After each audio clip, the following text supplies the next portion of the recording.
Hi friends, இப்போ நம்ம சிறகடிக்க ஆசை பார்க்க போகிற சிறகடிக்க ஆசையில் ரோஹிணிக்கு வந்து பிரச்சனையே வரக்கூடாதுன்னு நினைக்கிது. ஏன்னா ரோஹிணியை போட்டு கொடன்னு குடையிறாங்க. அதனால் எப்படியாவது இதுலேருந்து தப்பிக்கணும், ஏதாவது ஒரு ஐடியா சொல்லணும்னு அவங்க ஃப்ரெண்டு வித்யாட்ட கேட்க, வித்யா ஒரு ஐடியா சொல்லுது, மொக்கையாக அப்பாவை ரெடி பண்ணலான்னு.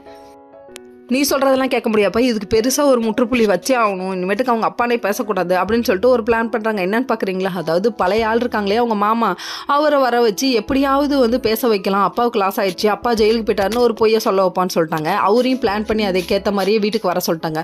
அவரும் வீட்டுக்கெல்லாம் வந்துட்டு எல்லார் ஃபோனையும் வாங்கிட்டு டைலாக் அடிக்க போகிறது கணக்கா இவர் என்ன பண்ணிட்டாரு, உட்காருங்க சொல்கிறேன்னு சொல்லிட்டு அப்படியே நடிக்கிறார். எப்பா நீ நடிகண்டா, பெரிய மகா நடிகண்டா அப்படிங்கிற அளவுக்கு நம்புற அளவுக்கு நடிச்சிட்டாரு. அதுக்கும் மேலே இந்த பொண்ணு நடிக்குது. அப்பா மகா ஃப்ராடுமானியே அப்படிங்கிற மாதிரி தான் இருக்குது. இந்த பொண்ணை நிற்க வச்சு எங்கள் அப்பா ஜெயிலுக்கு போயிட்டாரோ அப்படி இப்படி ஒரு டூப்ளிகேட் கண்ணீரை போட்டுருச்சு. போட்ட உடனே எல்லாரும் நம்பிட்டாங்க. உடனே ஆறுதல் சொல்கிறாங்களாம் விஜயா. உடனே இதுக்கெல்லாம் காரணம் மீனா, நீ தான் உன் ராசி தான் அப்படின்னு சொல்லிட்டு திட்ட ஆரம்பிச்சிட்டாங்க. இது என்னையா கொடுமையாக இருக்குது, எங்கே எது நடந்தாலும் என்ன குறை சொல்கிறாங்களே அப்படிங்கிற மாதிரி ஆயிடுச்சு. உடனே மீனா கோவம் வந்து என்ன இதுக்கு சொல்கிறீங்க, எதுக்கு ஜாடமடியாக திட்டுங்கன்றது. ஜாடமடியாக திட்டலாமா, உன்னை நேரடியாகவே திட்டுறேன், எல்லாம் உன்னால தான்.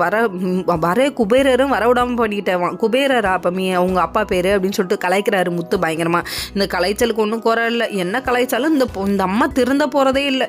அதாவது ரோகிணி அப்பா வர்றதுக்கு காரணமும் நம்ம மீனா தாங்கிறாங்க, எது நடந்தாலும் மீனா தாங்கிறாங்க. மீனா வந்துட்டு எதுக்கு எடுத்தாலும் என்ன சொன்னீங்கன்னா நான் என்னத்தை பண்ணுவேன் அப்படின்னு சொல்லிட்டு ரொம்ப ஃபீல் பண்ணாங்க. ரோஹிணிக்கு செம்ம ஜாலியாக இருக்குது. உடனே என்னைக்கா இருந்தாலும் பல நாள் குத்து ஒரு நாள் உடையுமா, அதுவும் நீ கண்டிப்பாக மாட்டுவ, செம்ம உருட்டிகிட்டு இருக்க அப்படின்னு சொல்லிட்டு நினைக்கிறாங்க. ஓகே ஃப்ரெண்ட்ஸ், நெக்ஸ்ட் வீடியோவில் பார்ப்போம். பாய்.